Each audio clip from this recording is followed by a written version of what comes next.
Naitwa Fatuma Idi. Fatuma Idi, unafanya biashara gani ma? Nafanya biashara mama lishe. Natoka hapa Zakiem. Kutoka Zakiem. Unatumia nishati gani kupika chakula? Natumia mkaa, natumia kuni. Kwa siku inakugharimu kiasi gani? Kwa siku inaweza kanigharimu shilingi 6,000. Fikiria kutumia gesi?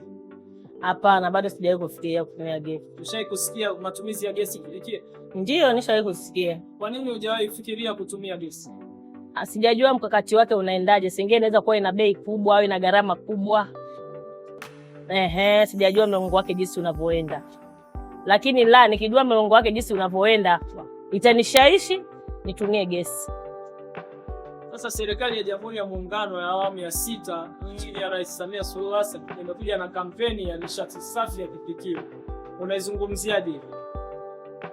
Naizungumzia vizuri, lakini atuangalie na sisi wafanyabiashara wadogo ili jinsi aweze kutusaidia ili na sisi tujue kupata faida gani.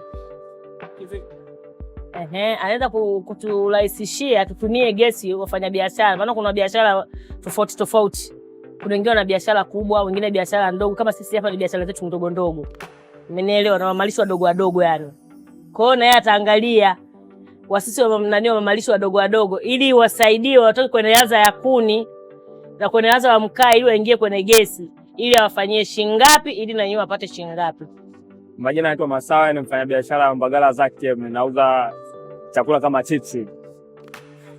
Unajua nini kuhusiana na masuala ya gesi kwenye masuala ya kupikia? Gesi kwa kupikia ni ipo faster, ipo haraka kwa kupikia. Kwa sasa upatikanaji wake upoje kwa watu wa Makokoni?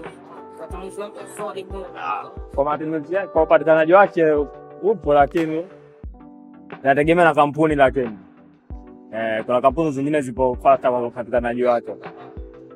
Nafikiri matumizi ya gesi kwenye masuala ya kupikia inarahisisha kwa kiasi gani biashara kwa upande wetu?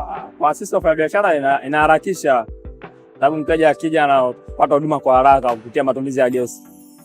Sasa huko Mbagala, kama ukosema kwamba vituo ni vichache kwa upatikanaji wa gesi kwa ajili ya maishauri nini serikali?